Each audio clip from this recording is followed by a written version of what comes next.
Esta es una nueva emisión de TVC4 Noticias, el informativo diario de Comarca TV comprometido con la verdad. Estas son las novedades.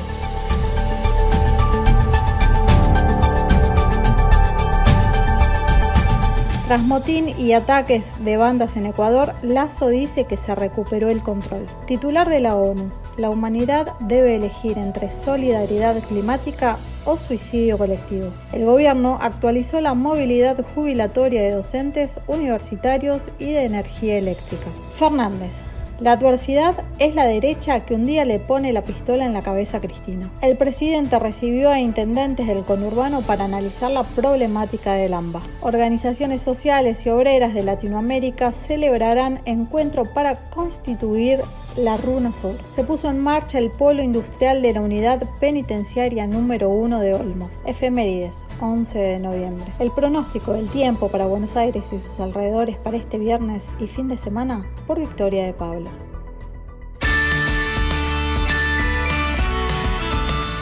Luego de 3 días de ataques del narcotráfico en Guayaquil, un motín en la cárcel de Guayas que integra un complejo penitenciario de esa ciudad ecuatoriana, el presidente Guillermo Lasso aseguró en un mensaje en cadena nacional que las fuerzas del orden retomarán el control.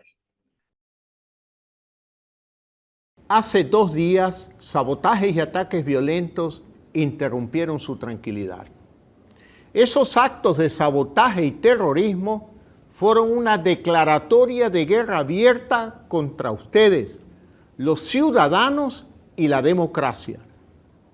En ese momento me movilicé a Guayaquil y dispuse a la policía y fuerzas armadas a actuar con dureza dentro del marco de la ley. Se están desplegando todas las acciones necesarias para enfrentar este enemigo, el crimen organizado, el narcotráfico y sus nexos con la política. Nuestro objetivo, recuperar la paz. La estrategia para lograr la paz y tranquilidad del Ecuador nos llevó a enfrentar con determinación estas amenazas narcodelictivas. En los operativos ya hemos detenido a 668 personas.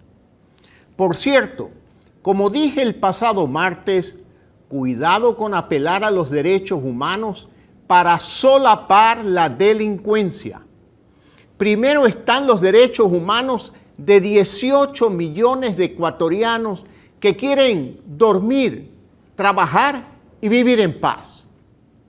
Segundo, inmediatamente después de que el país conoció de los atentados y ataques terroristas, un grupo de políticos sugirió públicamente y por intermedio de comunicados desestabilizar la democracia y atentar contra el Estado de Derecho.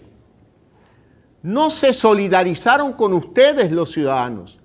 Esos personajes se solidarizaron con las bandas delictivas y el crimen organizado. Esto es insólito. Algunos actores políticos criticando al gobierno y solidarizándose con bandas delictivas. Hemos tomado control de la penitenciaría, pero aún tenemos camino por recorrer y tenemos que recorrerlo juntos, unidos. Quiero agradecerles sus muestras de apoyo y solidaridad. Ahora los convoco a quienes quieren bien al país a unirse a esta cruzada por el Ecuador. El secretario general de la ONU, Antonio Guterres, advirtió ante un centenar de líderes reunidos en la Conferencia de las Naciones Unidas sobre el Cambio Climático de este año, que se celebrará en Egipto, que la humanidad se enfrenta al dilema de cooperar o morir frente al calentamiento global y sus impactos cada vez mayores. And the clock is ticking. We are in the fight of our lives and we are losing. Greenhouse gas emissions keep growing. Global temperatures keep rising. And our planet is fast approaching tipping points that will make climate chaos irreversible. we are on a highway to climate hell with our foot still on the accelerator. The two largest economies, the United States and China, have a particular responsibility to join efforts to make this pact a reality. And this is our only hope of meeting our climate goals. Humanity has a choice: cooperate or perish. It is either a climate solidarity pact or a collective suicide pact.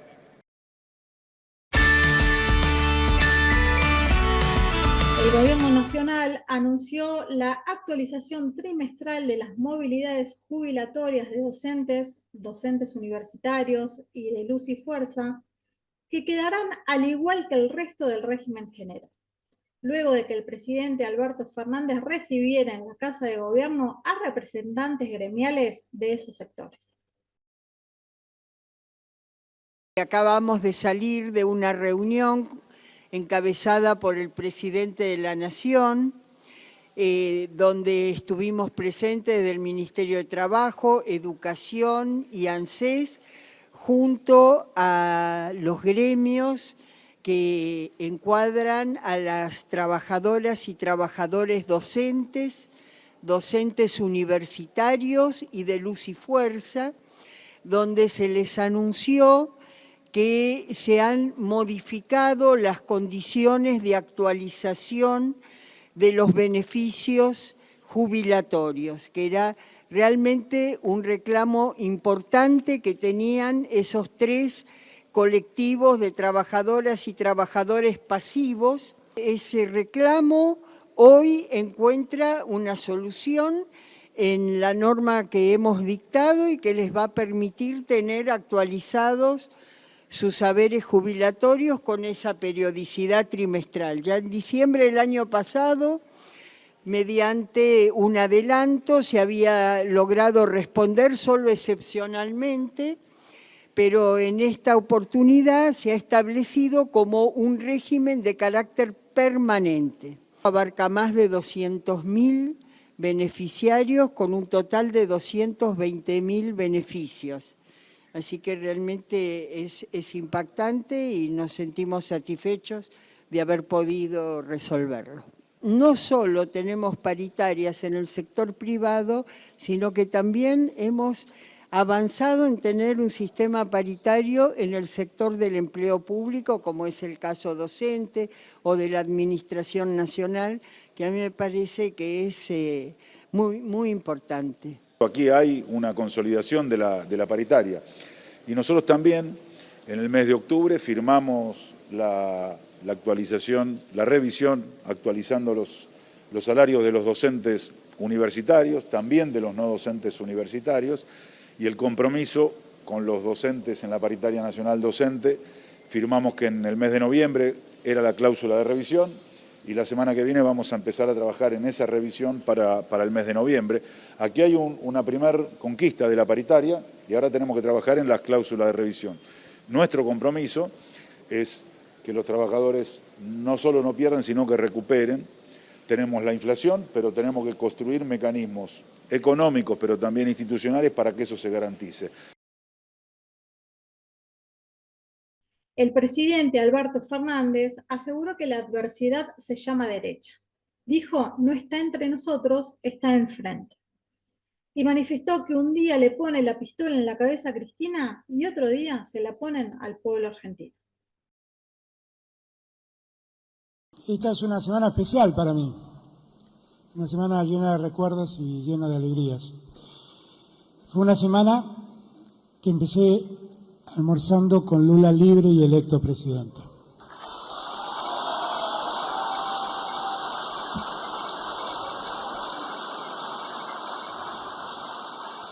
Y es una semana que termino con mi querido Evo en la patria, él viviendo en la suya, como siempre debió haber sido, ayudando y colaborando y militando siempre en favor de los más humildes. Hoy muchas empresas privadas explotan, pero el propietario de los hidrocarburos es el Estado plurinacional de Bolivia. Y las empresas trabajan, producen, desarrollan, sacan gas, sacan petróleo, pero la tajada más grande se queda en Bolivia, no como antes.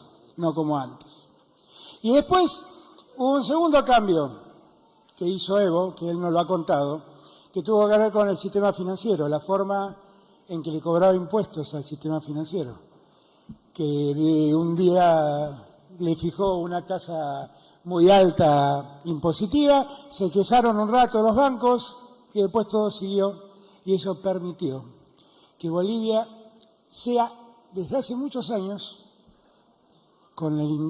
saquemos el año negro del golpe donde eso no pasó, un país que ha sido capaz de crecer con equilibrio fiscal, que se puede gobernar pensando en la gente, pensando en los que más necesitan, yendo en socorro de los que más necesitan, pero ser cuidadoso de las cuentas públicas para evitar desvíos que después nos duelen. Vivimos en el continente más desigual del mundo, el continente donde la brecha entre ricos y pobres es más ancha.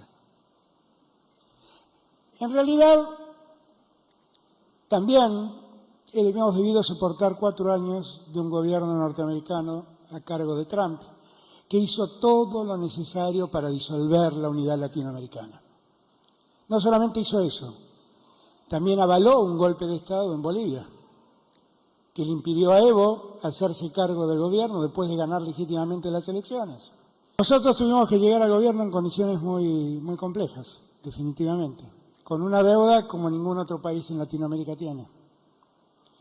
Una deuda que solo sirvió para que algunos vivos se enriquezcan y se lleven el dinero fuera del país. Y que nunca hay que olvidarlo y siempre hay que recordarlo para que pongamos la responsabilidad en cabeza de quien cabe. También creo que tenemos un continente maravilloso. Miren, si el mundo necesita alimentos, tenemos en Brasil, en Argentina, en Paraguay, en Uruguay, grandes productores de alimentos. Si el mundo necesita litio, tenemos en Chile, en Bolivia, en Argentina, el 66% del litio que hay en el mundo. Si el mundo necesita hidrógeno, tenemos en Chile, en Argentina, en Bolivia, en Perú, en Ecuador, una enorme capacidad para producir hidrógeno. Si el mundo necesita gas como energía de transición, acá voy a ser autorreferente, tenemos en Argentina la segunda reserva mundial de gas no convencional. La adversidad se llama derecha, compañeros. Entendámoslo de una vez por todas. La adversidad no está entre nosotros, la adversidad está enfrente, compañeros y compañeras. La adversidad nos sigue amenazando todos los días, compañeros y compañeras. Un día le ponen la pistola en la cabeza a Cristina y otro día le ponen la pistola al pueblo argentino. El presidente Alberto Fernández recibió a intendentes del conurbano bonaerense quienes le plantearon la necesidad de mantener la obra pública en la provincia y analizaron las problemáticas en el área metropolitana de Buenos Aires, AMBA, como la desocupación, la pobreza y la inflación y otros temas de gestión. Buenas tardes a todos. Bueno, estuvimos ahí en una reunión con el ministro de Economía, con el jefe de gabinete, con el presidente de la Nación, con los demás intendentes, todos del conurbano bonaerense, y le hicimos saber al señor presidente de la Nación las necesidades del conurbano bonaerense, sobre todo en lo que hace a la vulnerabilidad social del cordón, de la necesidad de mantener las obras públicas que se están llevando adelante, para que rápidamente podamos seguir con el crecimiento, el desarrollo que se está dando en la provincia de Buenos Aires. Y bueno, obviamente lo que hemos charlado y propuesto, ahí quedó en contestarnos algunas cosas del ministro de Economía, Sergio Massa, así que seguramente vamos a tener pronto una nueva reunión con él y para que estos puntos que hemos presentado al presidente y a cada uno de ellos tenga una contestación. Esta reunión viene como consecuencia de una reunión que hubo ya en Almirante Brown, en donde el presidente quedó comprometido que nos iba a convocar a otra reunión. En esta oportunidad ya, como bien dijo el intendente Alberto Descalzo con el ministro de Economía, con el jefe de gabinete, con el secretario privado, para poder evidenciar estas problemáticas que provienen de un conurbano, del AMBA específicamente, que tienen, digamos, como parámetro la vulnerabilidad social y la densidad poblacional. Es una situación distinta al resto de los distritos. Tiene que ver obviamente, con mantener este crecimiento, este desarrollo que está dando el conurbano, que tiene que ver con la inversión privada y la inversión pública que se viene desarrollando desde el gobierno nacional, provincial y local, y de alguna manera, obviamente, esto tiene que ver con el trabajo y tiene que ver también con la desocupación en la provincia de Buenos Aires y nuestra necesidad de articular con la Nación, que está haciendo el presupuesto del año que viene, y que conjuntamente con el gobierno de la provincia articulamos con cada uno de los municipios para tratar de que esa pobreza que hay en la provincia de Buenos Aires, que esa falta de trabajo y problemas que tienen que ver con la inflación, obviamente, podamos ir entre todos trabajando y articulando cada una de las cosas que tenemos que decir y hacer.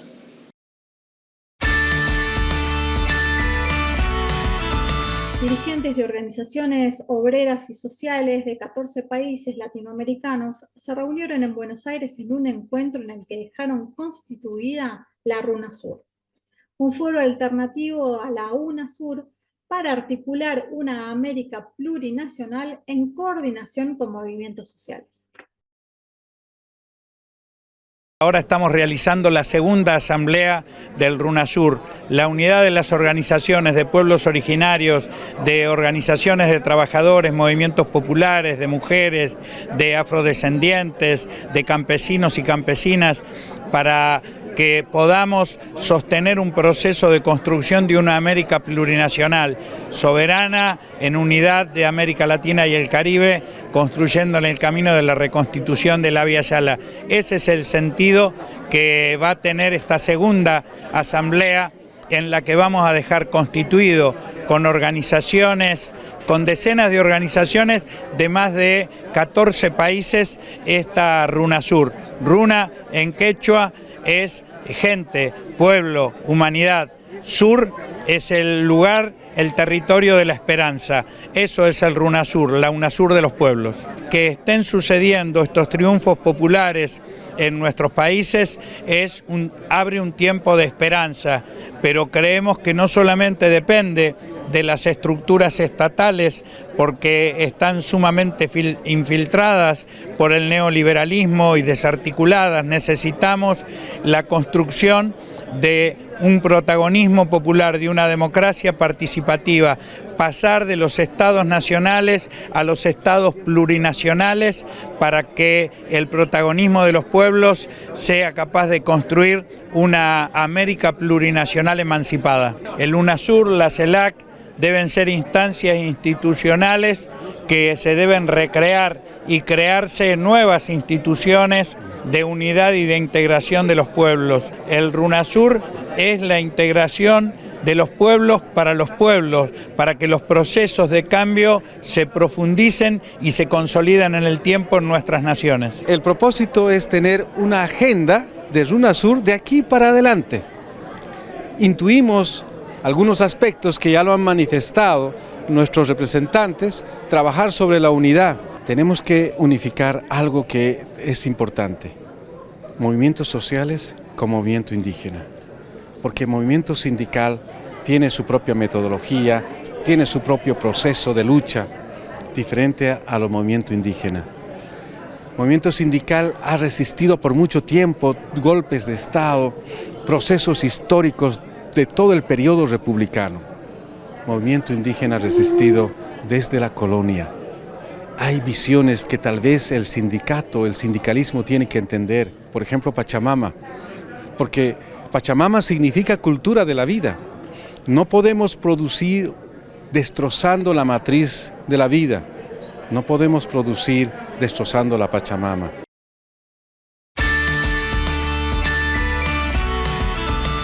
En el marco del programa Más Trabajo, Menos Reincidencia, el gobernador de la provincia de Buenos Aires, Axel Kicillof, encabezó la inauguración del Polo Industrial de Unidad Penitenciaria número 1 de Olmos, junto a los ministros de Justicia y Derechos Humanos, Julio Alac, de Salud Nicolás Quereplac y de Trabajo Walter Correa.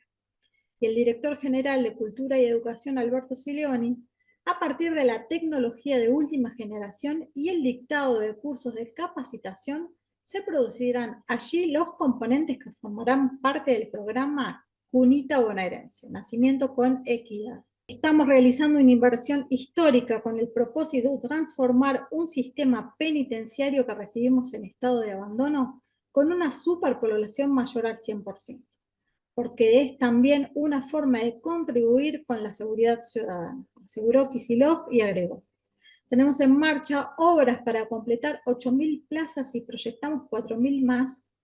A ello le sumamos programas de trabajo y formación, a lo que nos ha permitido reducir a la mitad los niveles de reincidencia. Hoy un día histórico, creo yo, para el servicio penitenciario bonaerense. Lo que hemos puesto en marcha es una fábrica adentro de una cárcel. Es una fábrica de 450 empleados, última tecnología, es un polo productivo que se viene a agregar a toda la actividad que estamos haciendo, educativa y productiva, adentro de las cárceles bonaerenses. ¿Por qué? Porque, bueno, a través del trabajo, a través de la educación, se logra bajar la reincidencia, se logra que los internos, aquellos que cumplen su condena, puedan tener una actividad, brinda dignidad a aquellos internos de nuestro servicio penitenciario que se dedican a esta labor productiva, 6 horas por día, a través de un régimen de formación previo para que puedan hacerlo, en carpintería, en trabajo textil, en pintura, en todo lo que significa armar esto aquí. Desde aquí estamos inaugurando, además del polo industrial de Olmos, el polo industrial en la cárcel de mujeres de Los Hornos, el polo industrial del pabellón de diversidad en Varela y el polo industrial de Peregreso San Martín. Son 4 polos, forman parte de un sistema de producción. Es la primera vez en la historia de la provincia de Buenos Aires que tenemos un sistema integrado de producción, planificado, con diseño de los objetos que se van a producir. Pero fundamentalmente la gestión del gobernador Kicillof es la gestión más importante de la historia de la provincia de Buenos Aires en gestión penitenciaria. ¿Por qué? La gestión de Axel, con una inmensa inversión, está ampliando el sistema construyendo 12.000 plazas. Es decir, está haciendo el 50% de lo que se construyó en 200 años. Y ahora los polos industriales van a contribuir a que la reincidencia, que era del 46, ahora está en el 22, siga bajando. Todo el gobierno de la provincia de Buenos Aires, por indicación de nuestro gobernador Axel Kicillof, está trabajando activamente para bajar la reincidencia de todos los privados de libertad. Y para esto, desde el Ministerio de Gobierno y desde el Registro Provincial de las Personas, trabajamos en el plan de documentación más grande de la historia del servicio penitenciario bonaerense. Tenemos en este momento cerca de 20.000 personas que han logrado hacer sus trámites. Hemos trabajado muchísimo, intensamente con el ministro Alac y viviendo hoy esto que es tener el derecho a la identidad, luego poder tener la educación y poder acceder a producir, trabajar y reinsertarse para no volver a reincidir. Muy pronto estaremos relanzando un programa muy importante de política sanitaria, el programa Cunita, pero lanzándolo de una manera muy especial, en articulación con 8 ministerios, en articulación con el Ministerio de Justicia en particular, que a través del servicio penitenciario montó fábricas. La verdad que es una forma de reinserción, de educación, de trabajo, pero también de acercar una política pública que es una de las que más ha demostrado ser eficaz para reducir la mortalidad materna infantil.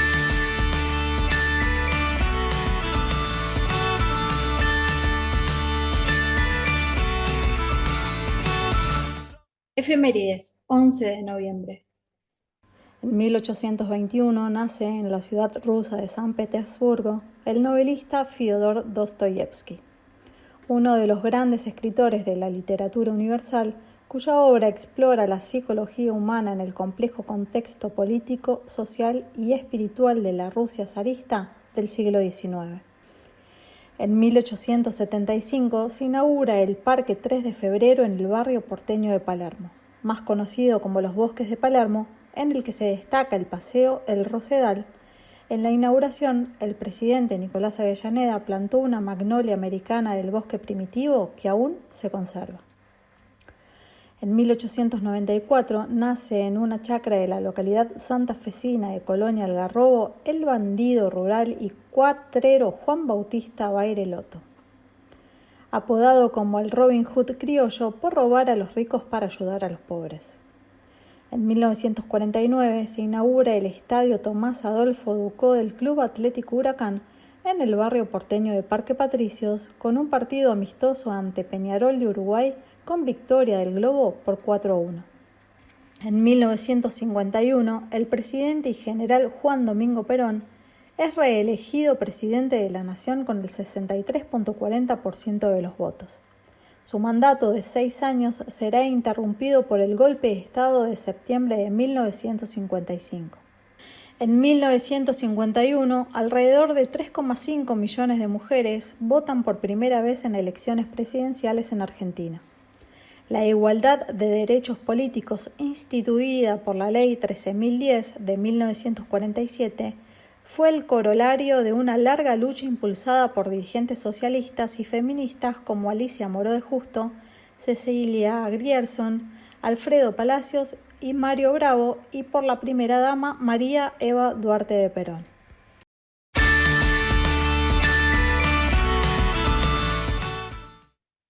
El pronóstico del tiempo para Buenos Aires y sus alrededores para este viernes y fin de semana por Victoria de Pablo.